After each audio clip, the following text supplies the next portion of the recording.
हरे कृष्णा। आज का हमारा सत्संग श्रीमद् भगवद गीता के चौथे अध्याय का 23वां श्लोक।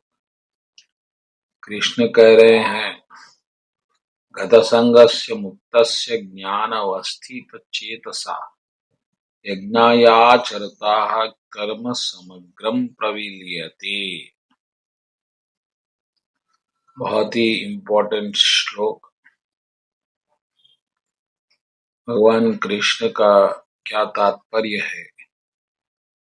भगवान कृष्ण यज्ञ के बारे में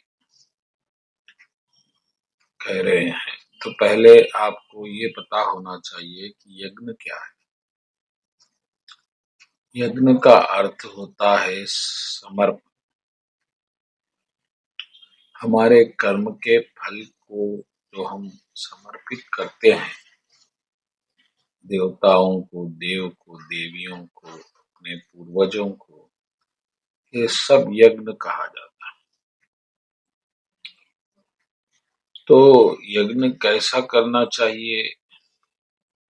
पहला जो कंडीशन है, गतसंगस्य, यानी जिसकी संगत नष्ट हो चुकी है। संगत नष्ट हो चुकी है का अर्थ क्या है? जो अब भौतिक संगत से मुक्त हो चुका है, जो आध्यात्मिक संगत कर रहा है प्रभु के साथ, सीधे प्रभु को छोड़कर उसकी और किसी के साथ अब संगति नहीं है, उसे गत संगस्य कहा जाता है। और दूसरा मुक्तस्य, मुक्त में और गत संगत में क्या भेद है? भेद यह है कि पहला वाला आसक्ति से रहित है, तो दूसरा देह अभिमान और ममता से रहित हो गया, उसे मुक्त कहते हैं। और ज्ञान अवस्थित चेतस,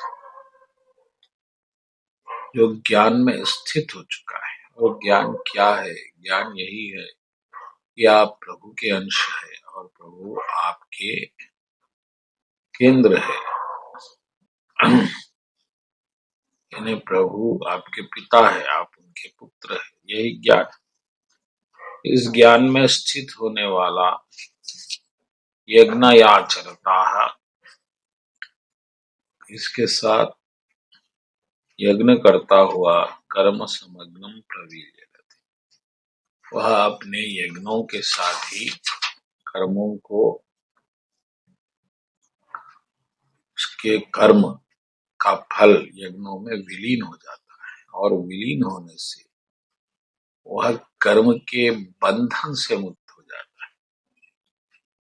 यानी जो बंधन भोग से उत्पन्न होता है, जो अगर आप यज्ञ नहीं करते तो भोग करते, तो भोग नहीं कर रहे हैं तो यज्ञ कर रहे हैं। और यज्ञ का फल यही है कि आप उस अब कर्म फल के अधीन नहीं है, वह आपको बंधन पैदा नहीं कर सकता। और ऐसा ही अंत समय तक स्थित रहने से आप मुक्त हो जाते हैं। यही है इस श्लोक का रहस्य।